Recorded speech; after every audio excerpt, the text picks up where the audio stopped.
to her advocacy. Small businesses are close to her heart, and I am so proud that we have a vice president who regularly takes time to meet with our nation's entrepreneurs to hear about their challenges, ideas, and dreams for the future. Everyone, please join me in giving a warm welcome to Vice President Kamala Harris. Oh, thank you.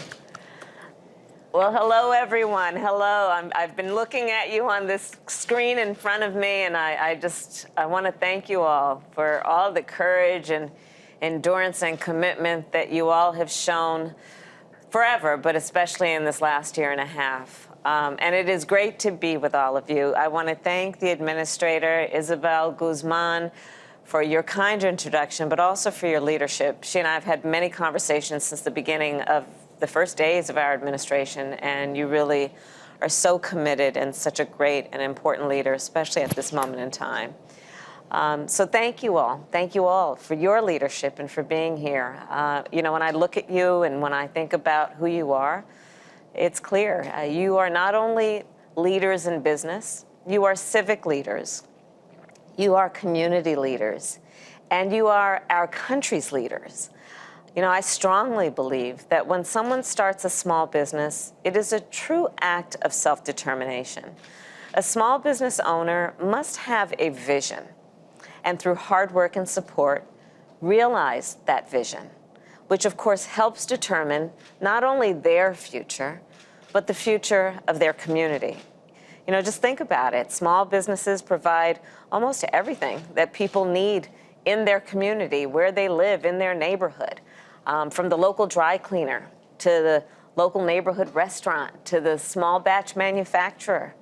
Small businesses create good paying jobs and in fact employ, I don't need to tell you all, nearly half of the private sector workforce of America. Small businesses keep our nation competitive. You know, the president and I spent a lot of time thinking about our relationship with our allies and even our adversaries around the world. And one of the great points of emphasis for us is that we must remain competitive. Well, you are a big part of the formula for how we will do that. All that to say, you do so much. So again, thank you.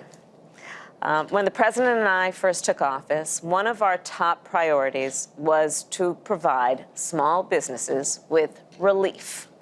And I don't need to remind you guys of those days when we first took office and how folks were hurting and suffering, in particular, how our small businesses were going through so much pain through no fault of their own. But through our American Rescue Plan, we did what we intended to do in terms of relief to the tune of $60 billion. And as a result, so many small businesses have been able to reopen and stay afloat. In fact, we learned today, in the first half of this year, our economy has grown at the fastest rate in nearly 40 years. That's a good sign. And to build on this growth, our administration recognizes that small business owners need more than just relief. They need more than only relief. They need more than relief. And in particular, an area that I focused on, as the administrator has said, is on what small businesses need also in terms of access to capital. Access to capital. And an infrastructure that supports your growth. And so our administration intends to deliver on both fronts. First, on the issue of access to capital. So over the first 6 months, we have been in direct contact. And in fact, I've called and talked with some of the most active CDFIs or community lenders. CDFIs is the wonky term, but community lenders in our nation. And through these discussions and the work that I've been doing with Janet Yellen and our Treasury Department, we have begun to work on increasing community lending capacity, right? So they do so much, but we need to increase their capacity to do more. And as you well know, traditional banks, well, they've not always seen or understood the vision like a community bank can of, take, for example, women, small business owners, or small business owners of color, or small business owners who serve local communities are low-income communities.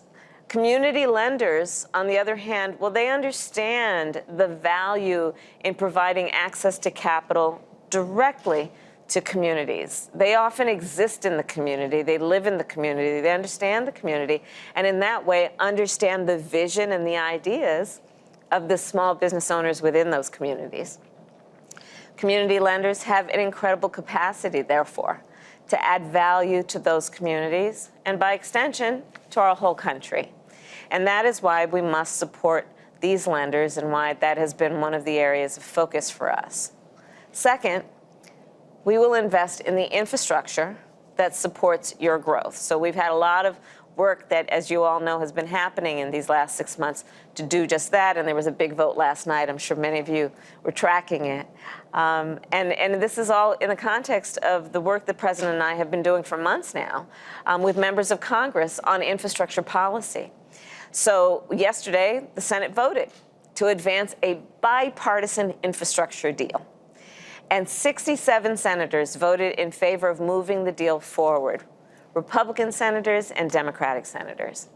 And the bipartisan infrastructure deal will improve the lives of people in our country and the strength of our small businesses. And I think I will speak for the President and myself to say it's a point of pride that it was a bipartisan deal, because I don't need to tell you all, small businesses, the contribution they make to communities and the challenges they face really don't have much to do with who they voted for in the last election or will in the next election. It has to do with what they need to do on the ground every day to actually be successful and add value to their communities. And why? I mean, if you think about the infrastructure piece of it and why the bipartisan work was important, well, infrastructure, it is more difficult to get your goods to market when our roads are crumbling. Infrastructure, why is that important? Well, it's more difficult for your customers to travel to your store when our transit, in particular our public transit systems, are failing. It is more difficult for small businesses to reach new customers when their internet connection is slow, or in many cases, and I know we have a lot of rural business leaders here, when that internet connection is slow or non-existent. So our infrastructure as a nation needs an upgrade. And the bipartisan infrastructure deal, for that reason, is, we believe, historic, because it will make a once-in-a-generation investment in our nation's infrastructure, positioning our small businesses to compete in the 21st century. And I'll share with you a quick story about an incredible business leader among the many. I've been traveling around the country meeting with folks. And recently I met a business owner by the name of Megan Kaiser. And she runs an agricultural lab in Bowling Green, Missouri. And we had a long conversation. But her family's business is at the cutting edge of precision agriculture and green farming. And her clients, therefore, are from all over the world.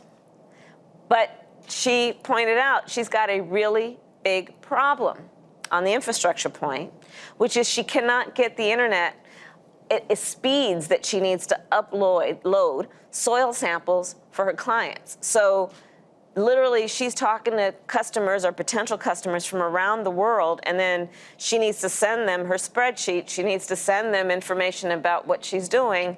And because the infrastructure around the internet is so slow, she can't upload what she needs to send them immediately. So, you know, what she said to me is, I want to be competitive. I feel that my business is a reflection of America's commitment to business and small business. And she basically let on that it's kind of embarrassing because she wants to be thought of because she is a world-class business. But if she doesn't have the infrastructure to support what she is doing, which is running a world-class business, then what's that going to mean to the bottom line?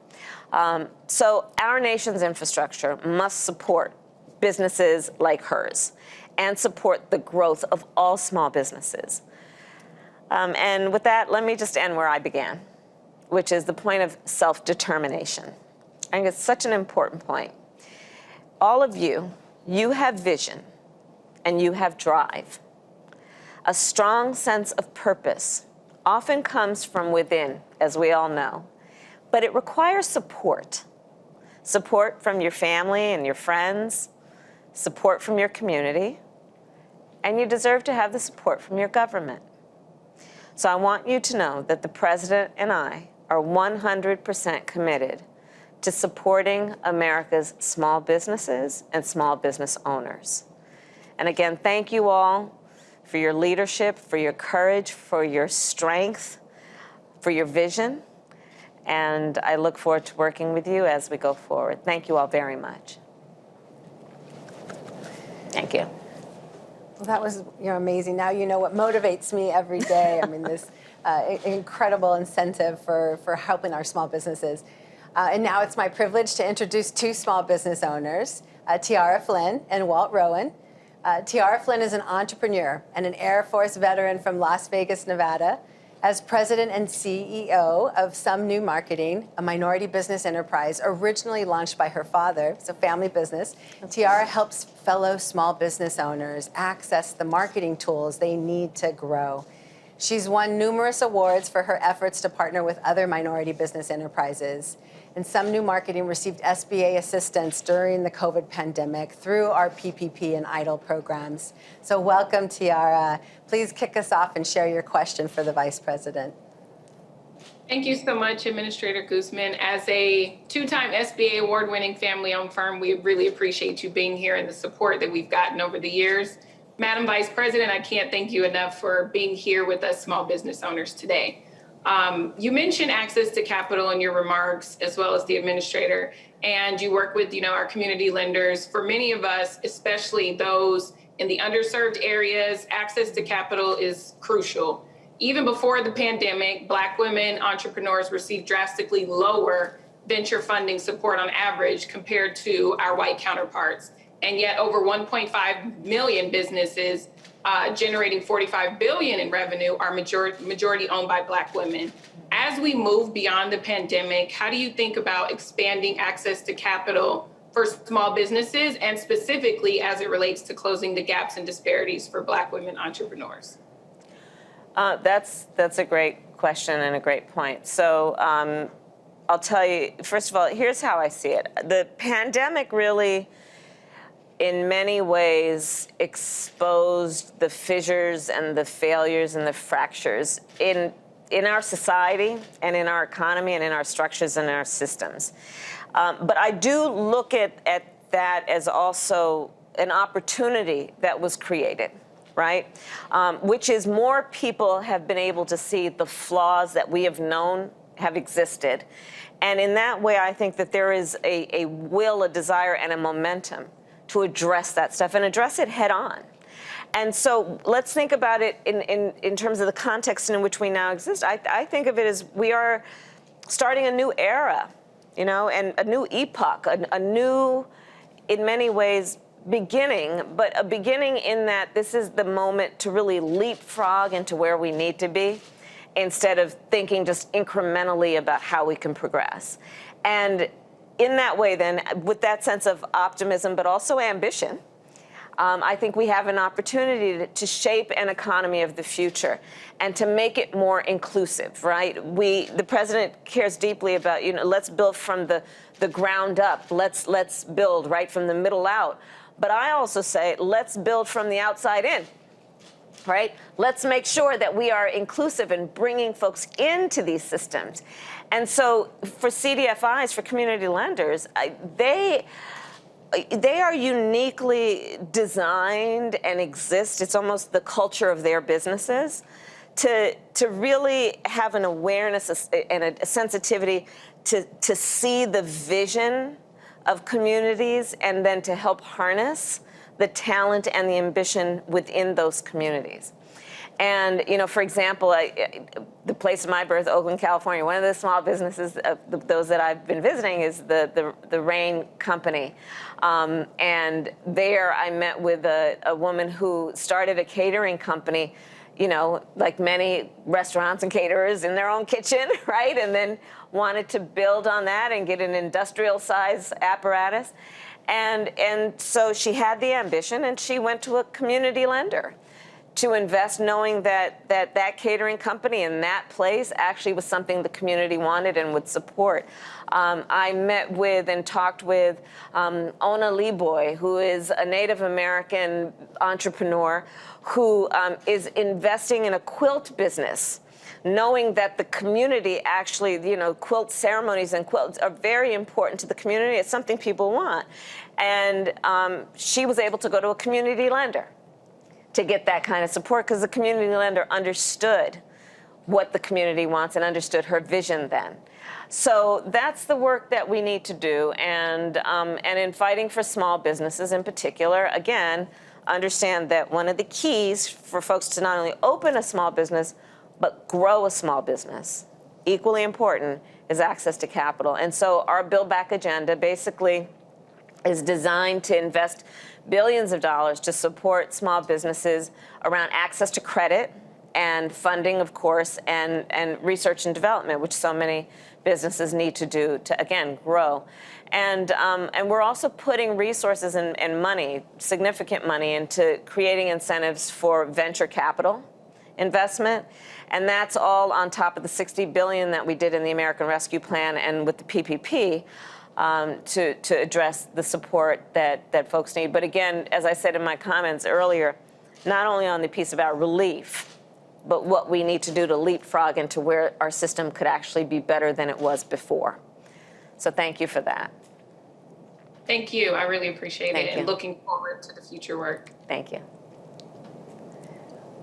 That's wonderful. Well, thank you so much, Madam Vice President, for that response. I think that you've nailed it. I mean, capital is going to lead to opportunities for our small businesses.